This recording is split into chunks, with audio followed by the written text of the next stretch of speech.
Ito na po. Ayan.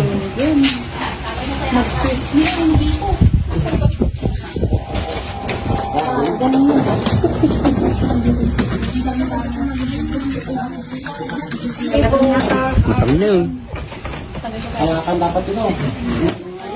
Kita. Kita kawakan. Ito po mga kababayan, yung na-dislocate na paa ni brother na taga Binalunan, Pangasinan. Si brother Marvin. Marvin,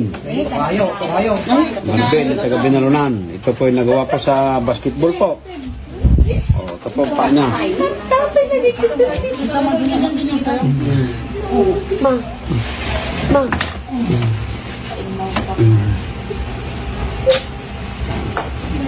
Terus sampai basah. Udah bersah. Ya.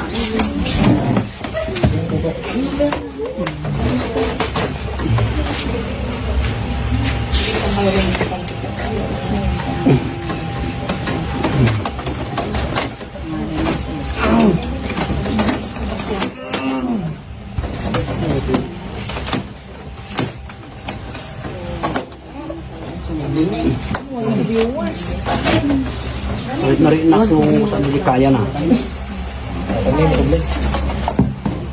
Kambyong. Napakawakan ko. Kambyong na ka na eh.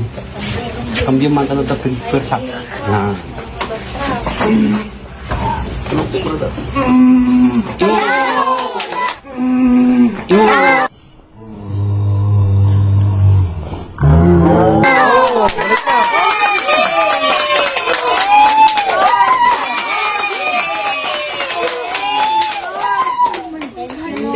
Balik na po. Balik na po. Balik na. Lakas. Balik na. Balik na. Thank you, Lord. Hindi naman mag-basketball. Aper na tayo. Tayo. Aper na. Binta ko na yung gulang. Oh, makita mo na. Tingnan mo na yung paa mo. Pwede na mag-basketball ulit. Ingat na yan. May daan na yan. Balik na po. May daan na kasi yan. Naiyak na din si Kuya. Oh, ay bagat. Alisin mo yung pamaw, yung sa iban. Oh, ano ngayon masasabi mo? Thank you, brother. Thank you. Sabi mo lang naramdaman mo. Minsan lang masakit pero grabe. Thank you, brother. Thank you. Oh, yan. Magpasalamat ka na. Thank you, Lord. Mga kababayan, ang paa ni Brother Marvin taga Binalunan ay nandito na po siya. Oh, Thank you, brother. Ayos na siya. Thank you, thank you. Nice, brother. Wala na po yung pagka-dislocate. Kanina, makita nyo kanina kung paano. Grabe, kanina. Silang Oh. Kasi sa hospital, brother, in-x-ray ako kanina. I-schedule pa yung pagbabalik. Tapos kailangan pa akong mag-general anesthesia.